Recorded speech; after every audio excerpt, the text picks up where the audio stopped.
Well, hello. Since we last met up here, I have been reading like a demented person. I'm demented anyway, but I have been reading a lot. And I'm going to go through a couple of titles, I keep saying a couple and it doesn't mean two for me, that's very Irish.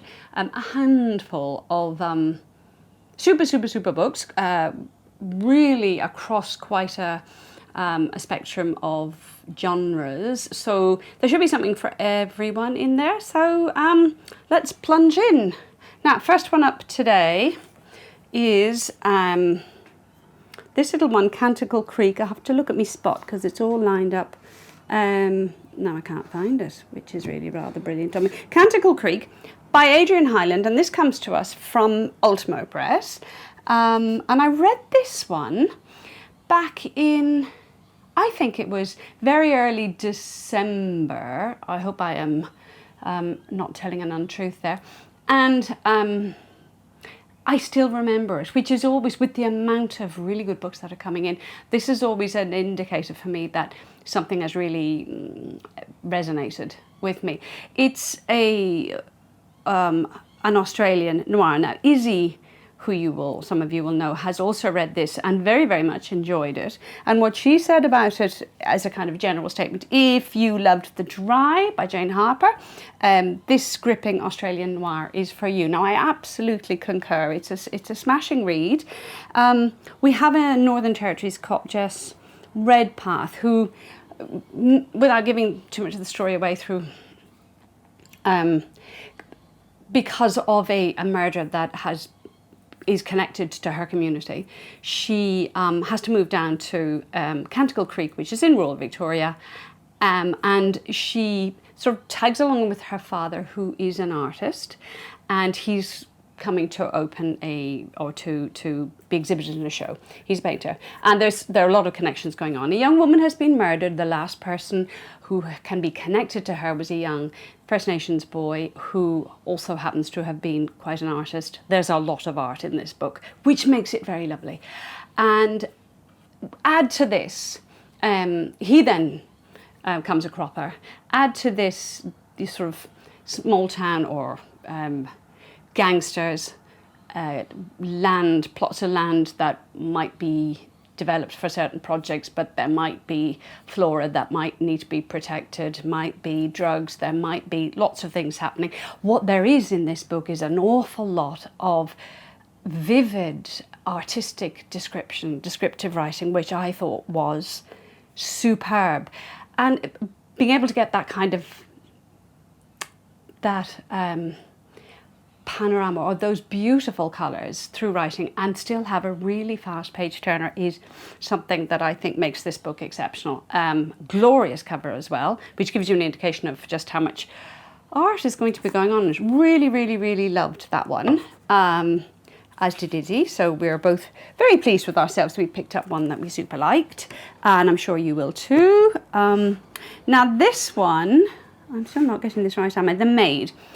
Laura, our lovely Laura, had a go of this one, and she says, this comes to us from, it's Anita Pro, so that comes to us from HarperCollins, and Laura says, this is the perfect book for the cosy crime, fans of cosy crime. It very much is. We have a very delicious main character in this. She's Molly, who is the most perfect maid. This is what Laura says. She's probably the best maid at the hotel because she's thorough, she's efficient, and she loves her job. And this whole story is told from the perspective of this young woman, Molly, who is highly conscientious and probably slightly overthinks quite a few things, who finds somebody dead in their room and is eventually accused of this, of the murder herself, and therefore she's going to use her kind of skills that she's not even sure she has to get herself off the hook, but also find out who did it. So it's, you've got that lovely closed environment, which always makes a very sort of reassuring read. It just makes it cozy, doesn't it? Because you're in a confined space. Laura says of the character that she's sweet, she's funny, and she's surprisingly canny as she tries to solve the mystery and get herself off the hook. So it's a fun, and it is an easy read, which is perfect for February. That was a kind of, it's perfect for any time of the year. That's also perfect for, if you're not in Australia, it's perfect for a cold February. Here we have another one. Now I like this. We're getting something going on the covers here. Fatal Crossing by Tom Hindle, and this one comes to us from Century, if I'm not wrong. Yes, Century from Penguin Random House. Another one of these cozy crimes. Now again, it's this lovely contained atmosphere or setting which gives an atmosphere. So we're on an ocean liner in the 1920s. So you can imagine sort of the glamour, those stark differences between your first class and your third class, the confines of how an ocean liner is constructed. So you'll have gangways and you'll have steps, outdoor steps and indoor steps, and all of this is actually quite important. And an elderly gentleman is found dead at the bottom of some steps, and he was an art collector and gallerist. And what happened to him? Now we're on our way to New York, and there is going to be a big art auction in New York, and this is the kind of the main thread, is the destination of the passengers, and some of them are carrying mysterious and improbably fabulous paintings, and some of these will get stolen and some people will get bashed up or murdered or whatever. And into our narrative comes a Scotland Yard detective who is not ever what he seems, and one of the ship's officers who has his own private mystery of a missing person going on that he's trying to solve, which has left him quite devastated. But these two are forced to work together because the captain says the Scotland Yard person has to be accompanied by an officer. They hate each other, or they don't get on really, and then the story goes on from there. It's another one of those fun, very much not taxing, which does us a world of good. Lots of glamour, lots of surprises, very Agatha Christie. So a feel there for giving your brains something not too terrifyingly burdening. We don't want to be burdened, do we? We've got enough going on.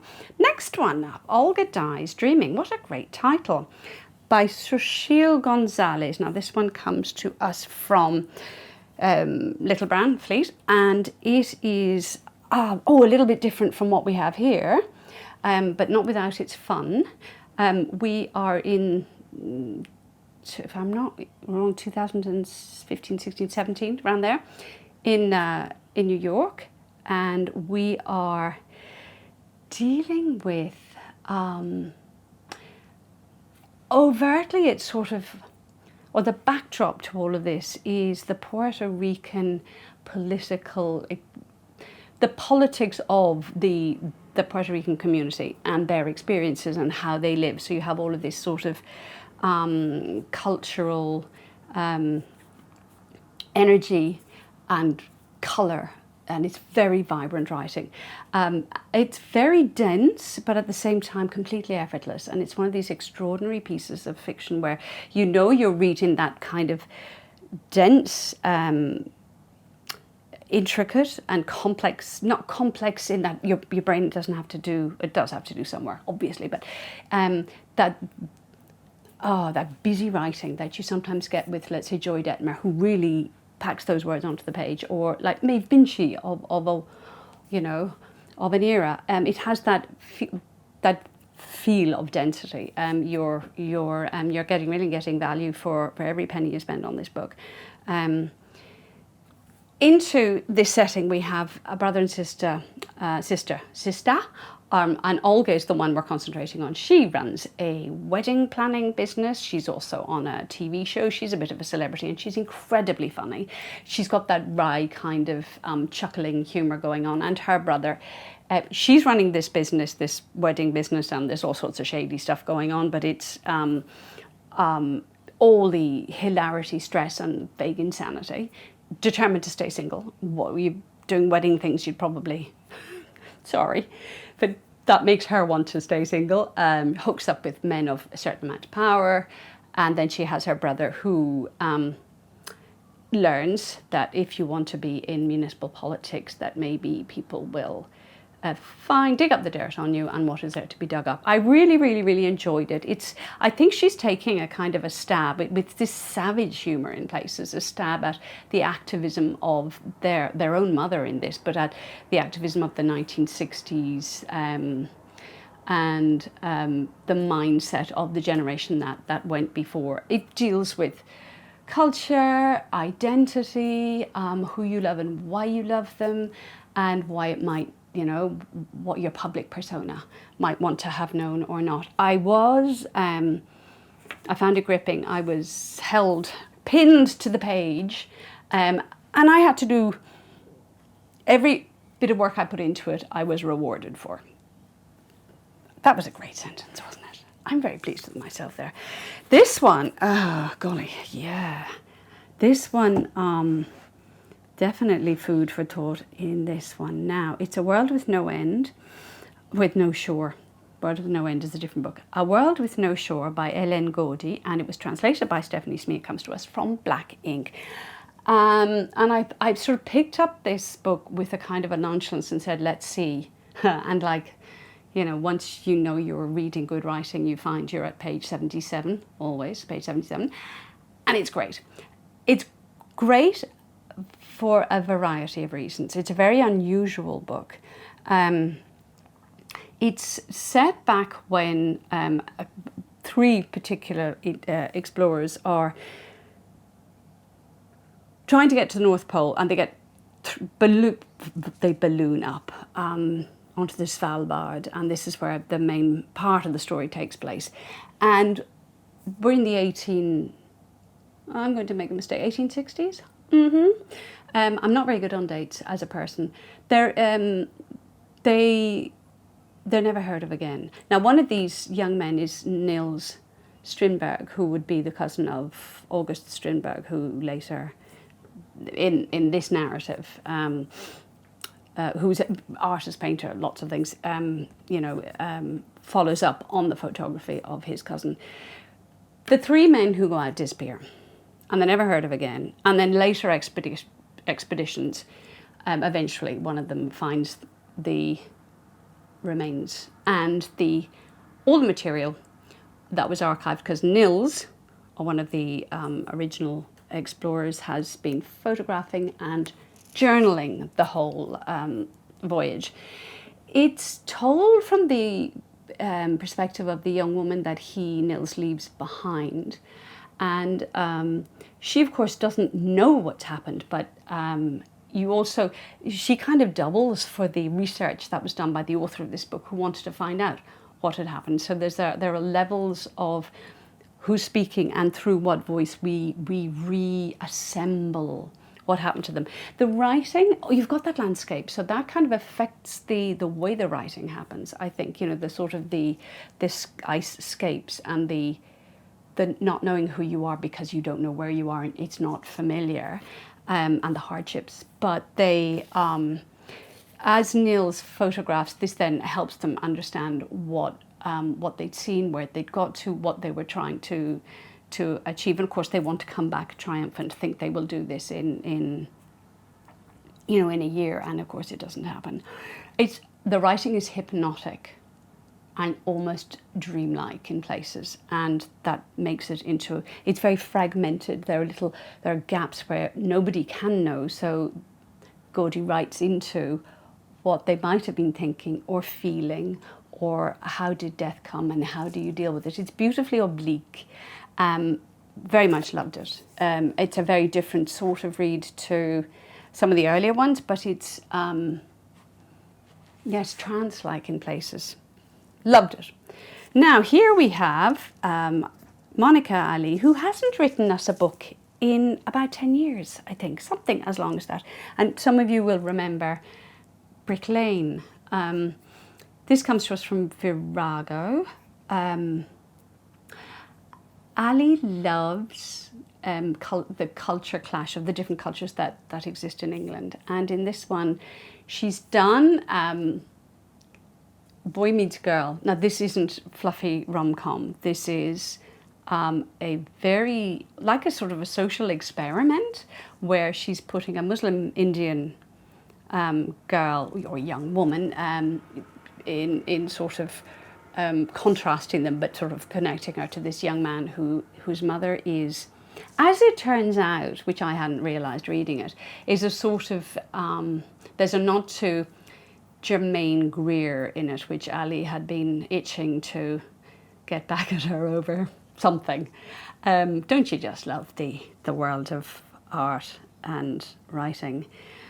So a feminist, not afraid to show body parts, for example. So you can imagine the kind of this cultural difference where our young protagonist who works as a doctor has done always what her father had wanted, whereas her brother is kind of rebelling in a kind of radicalized way, but yes, but no.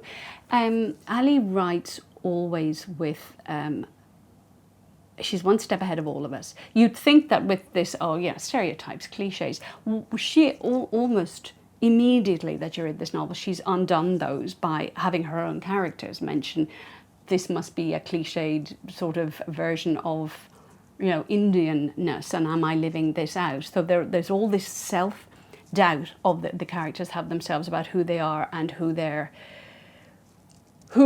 family is and how they become who they do become. I think there's an awful lot about sexual liberation because there's a bit of, you can imagine there'd be the traditional values of the Muslim Indian and then with Germaine Greer, but how by these two meeting each other, how they liberate themselves from the expectations. It is such a great read. I thoroughly enjoyed it. It was one of those ones where it was like, was I going to watch a TV program or was I going to read the book? And there was no contest. I was going to read the book. Highly recommend it. Love Marriage. And well worth the wait. And last one up for today. Here we have a little bijou. And when I say bijou, this one knocked my socks off.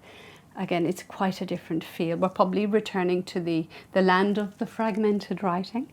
Jessica or Cold Enough for Snow by Giromando, and I have to read this book probably 3 or 4 times just for its poetics and also because every time you dip in you pull something else out of it.